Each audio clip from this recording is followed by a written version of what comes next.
Truly free, be stopped never through all that's happening.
Sonic!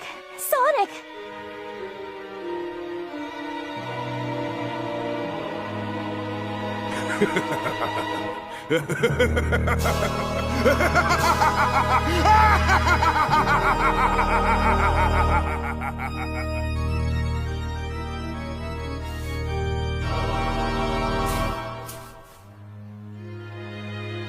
Sonic?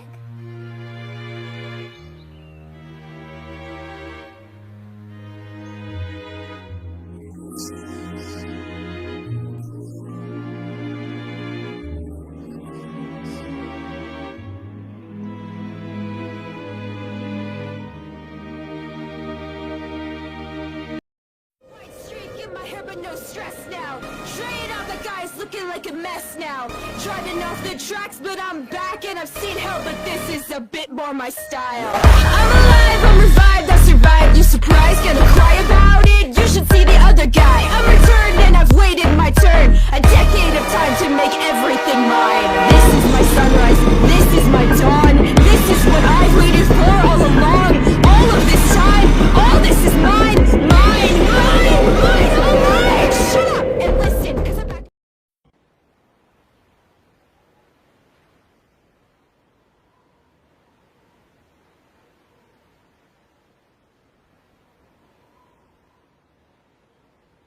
The former king of Soliana used to reside in this castle, but a major accident occurred 10 years ago, and no one's lived there since. Accident? I heard a prototype energy engine failed, which caused the accident. I think the name of the plan was... The Solaris Project.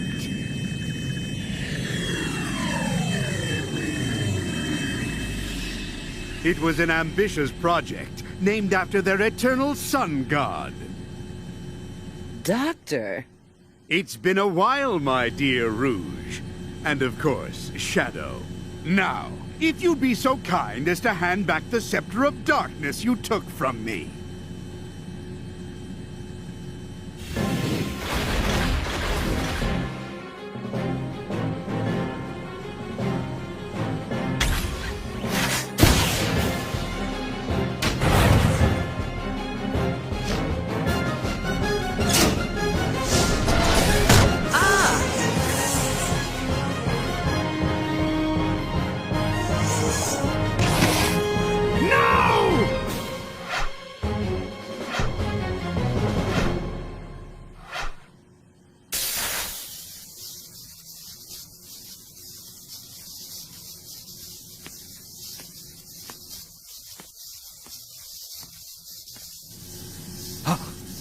Shadow!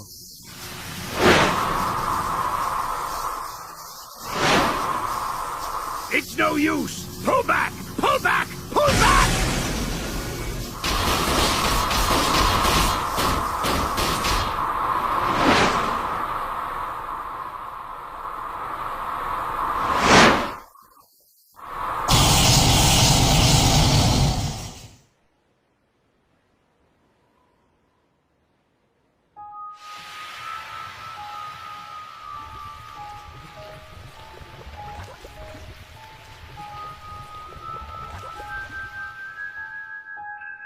What? His shadow.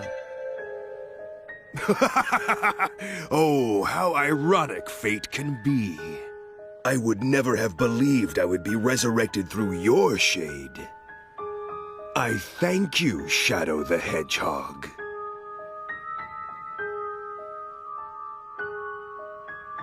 Who are you? And how do you know my name? I'm Mephiles. Mephiles the Dark.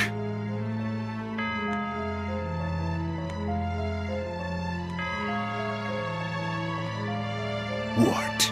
Did you forget me?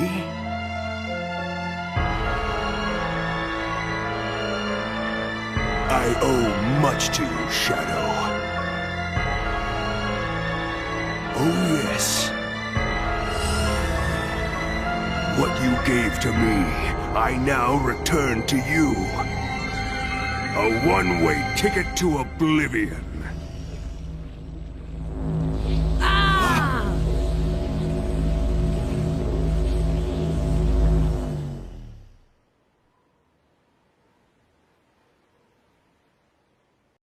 Mephiles the Dark is one of those Sonic characters that many disliked and still do to this day.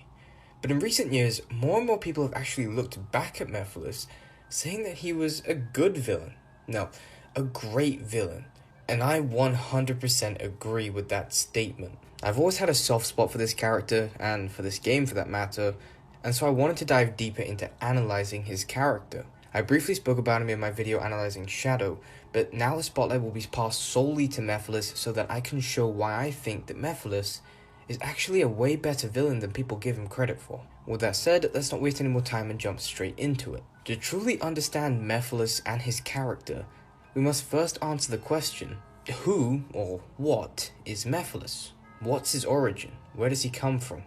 Well, 10 years before the events of Sonic 06, the Duke of Soliana, that being Princess Elisa's father, was experimenting on Solaris, also known as the Sun God of Soliana. The experiment goes wrong and leads to an explosion, fatally wounding the Duke and causes Solaris to be split into two beings, those being Iblis, the Flames of Disaster, and Mephiles the Dark. After their encounter at Radical Terrain, Shadow and Silver travel back in time to this point and each give chase. Silver goes after Iblis, ending with the Duke using the Chaos Emerald to seal Iblis into Princess Elise, and Shadow goes after Mephiles, sealing him inside the Scepter of Darkness.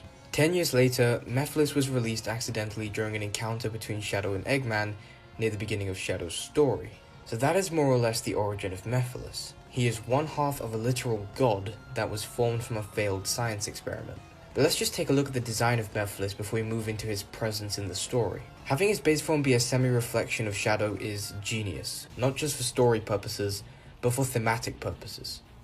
In a way, Mephiles kind of represents the very early Shadow from the beginning of Adventure 2. The anger, the hatred against humanity, the darker nature of his character. It works on a deeper level if you're willing to look hard enough. It's kind of reminiscent of characters such as Alistair Azimuth from Ratchet & Clank, as he was, in essence, a reflection of a younger Ratchet. He mirrored the young Ratchet's abrasiveness and impatience, and having Ratchet face what was metaphorically a counterpart to his old self helped to show his character development similar to what it does to Shadow, as when Shadow faces Mephiles, it helps to show us how far his character has grown. As well as this, his movement also works well with his character. It's very creepy and almost zombie-like with his hanging arms and slow movement. Even his eyes have this naturally evil look to them. He has this purple glow that follows him, reinforcing that almost demonic presence. And what adds to this even more is his theme, which is this soft piano that slowly swells in intensity that almost makes him seem maniacal. It adds to that fear factor and gives him a greater presence whenever he's involved in any cutscenes. And to top it all off, the voice actor. I don't know who decided to have Dan Green do the voice for Mephiles, but that person deserves a raise because he absolutely nailed it. This voice fits so well. I cannot imagine anybody else doing Mephiles' voice. And his laugh is actual nightmare fuel.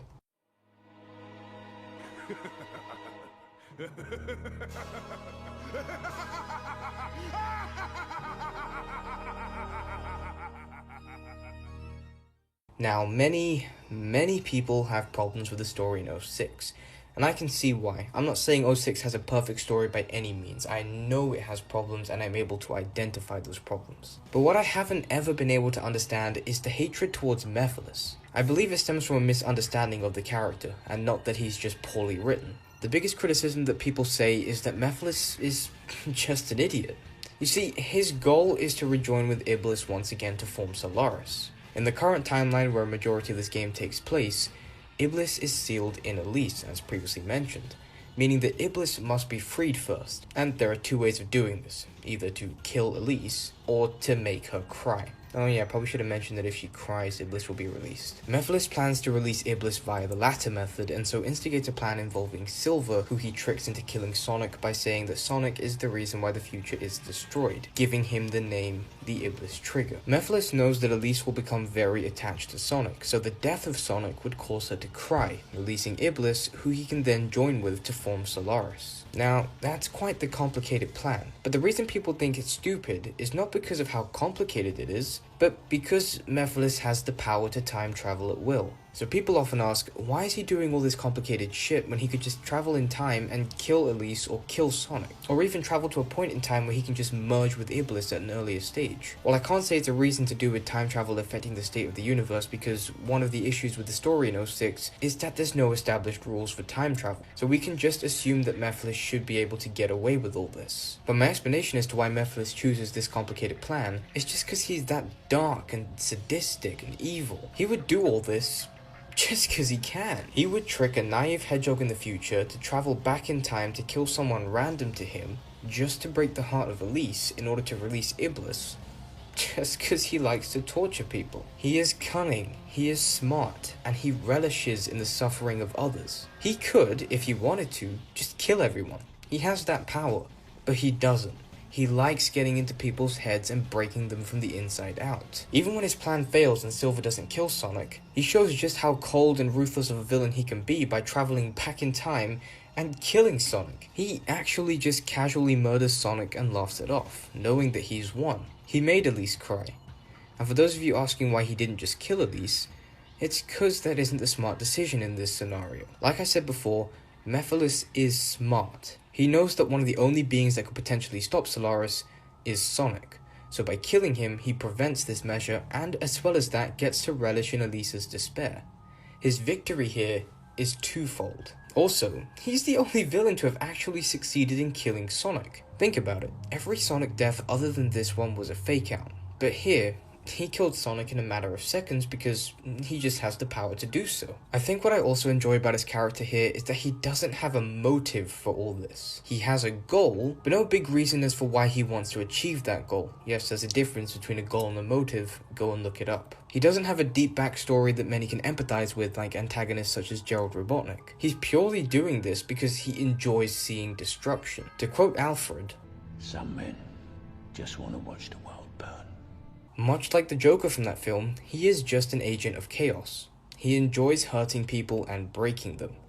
And having no motive actually makes him more of a threat because you don't know when the destruction is gonna stop. Even when he forms Solaris, he just goes ahead and destroys the universe, leaving a bunch of unstable rifts all over the place in a timeless void. But my argument so far for his character has been limited to his big plan of releasing Iblis, how he tricked Silver and eventually killed Sonic. But there is another person that he interacts with, one person who really shows the true colors and depth of Mephiles, and that character is none other than Shadow the Hedgehog. Mephiles wants to take revenge on Shadow because Shadow, as I previously mentioned, sealed Mephiles away in the Scepter of Darkness. Because of this, we get many interactions between Shadow and Mephiles. The first one is when Mephiles is first released, in which he takes on Shadow's form and teleports Shadow and Rouge to the future. And I just love his introduction here. Just give it a watch. Oh, how ironic fate can be. I would never have believed I would be resurrected through your shade. I thank you, Shadow the Hedgehog.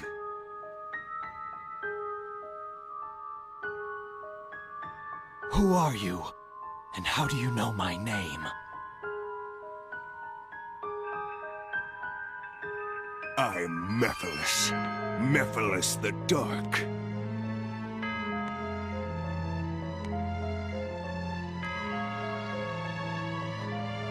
What?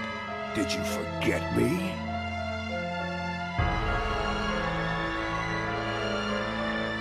I owe much to you, Shadow. Oh, yes. What you gave to me, I now return to you. A one-way ticket to oblivion. This introduction emanates his darkness, especially with the way he moves, introduces himself, and is backed up by the swelling of his theme that builds up perfectly to coincide with him moving closer and closer towards Shadow. A good introduction. But the next main encounter is really telling of his character. The encounter in Flame Core. I already discussed this encounter in my Shadow the Hedgehog analysis, but now I want to look at how it displays Mephiles and his character. In this cutscene, Mephiles shows a projection of Shadow in the future, but of a defeated Shadow that's been sealed away. He states that humanity turned on Shadow as they feared his power. We see this information is getting to Shadow, and he shows this through his body language, but when Mephiles asks Shadow to join him to take revenge on humanity, Shadow declines, saying that he determines his own destiny. And for the first time, you can kind of see that Mephiles is shocked by the response here. This is more inferred from his body language as, well, he doesn't have a mouth, so really you gotta go off just his body language. He wasn't expecting Shadow to have such an ironclad will. He gets into people's heads and controls them like puppets, similar to what he did to Silver. He's usually the one in control of the situation, but here, he's losing that control, which leads to a fight between the two. Compare this to how he interacts with Silver in Silver's story.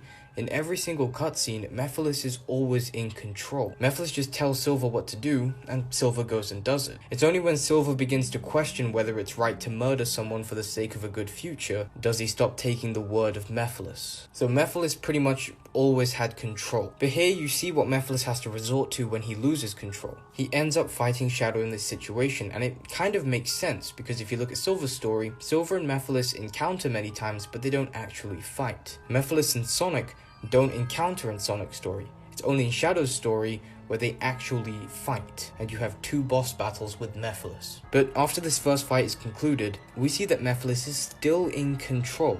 Not mentally, but physically. He is beating Shadow, although Shadow hasn't removed his inhibitor rings yet, which, as we know, greatly increases his power. But from this, we can infer that Mephiles stands a good chance of beating Shadow in a fight. One-on-one anyways. With this in mind, Mephiles could have just fought with Shadow and taken him down in a battle instead of trying to get in his head. But he doesn't. Why? Because he wants to break Shadow's will. Like I said, he enjoys torture and that's his goal, but here he failed to achieve that. At this point, many villains would just give up and just go on the offensive, but not Mephiles. He wants to get his revenge on Shadow, and he's gonna get it on his own terms before he forms Solaris. So, what does he do? Well, he goes through to Omega. He knows that he can't break Shadow's spirit, but the betrayal of one of his closest friends will. When they encounter, he lets Omega shoot at him and then says the following line. This only proves you were created to stop Shadow, the ultimate life form. Don't tell me you didn't know. You may have been programmed by humanity, but what you did to Shadow in the future, that was your... And you can see that this encounter got to Omega's head. Mephiles played on the guilt of Omega, and going to the point where he says that Omega defeated Shadow of his own volition, not because humanity reprogrammed him to do so, that was his breaking point. Omega in a later cutscene tells this information to Shadow, and much like before, you can see through Shadow's reaction that this information has reached his head. This time even more so than when Mephiles spoke to him. He even turns and walks away. But Mephiles has done it. He's won. He's got to him. Except that there was one factor that he didn't account for, that being Rouge the Bat. Rouge reassures Shadow that she will always be at his side, reigniting Shadow's faith in his friends, and then they go to stop Mephiles, foiling Mephiles' plan for the second time. Through these encounters, you get more of a sense of Mephiles and his character. He could have just fought with Shadow in combat from the very beginning, but he didn't. He chose to take on the near impossible task of breaking Shadow's spirit because, like I said, he's just that sadistic. I think my main gripe with Mephiles is his lack of interaction with Sonic. I wish that there was more of an establishment with their connection as there is with Shadow and Silver, but unfortunately, Sonic and his story are some of the low points of this game. But I'll save that for when I get around to reviewing 06. Or, I guess that'd be more of a retrospective now, seeing as that game is now 15 years old. Christ, time flies. Overall, I think that Mephiles is one of the greatest villains to ever grace the franchise. He's dark, cunning, strong, manipulative, sadistic, chaotic, and just evil. Hell, Shadow said it best when he said, You have no desire for revenge. You only crave destruction. Your only lust is to fuel Iblis until there is nothing left of time itself. My favorite aspect about his character has to be the fear factor. Whenever Mephiles is on screen, you feel his presence. He has this ominous vibe and terrifying demeanor. He's always in control of the situation. The only time that control even slightly breaks is when Shadow turns down his offer for revenge. But even then, his master plan still succeeds. Him forming Solaris was an inevitability. It was always gonna happen. It was just a matter of how he was gonna do it. He could have saved time and done it himself, or he could trick a naive hedgehog into murdering someone in the past for the sake of his future. And he picks the latter because he's torturous. He just toys with people because he can. Mephiles is a villain that many are now remembering fondly, and that many wish to see once again.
Dice is on the beat.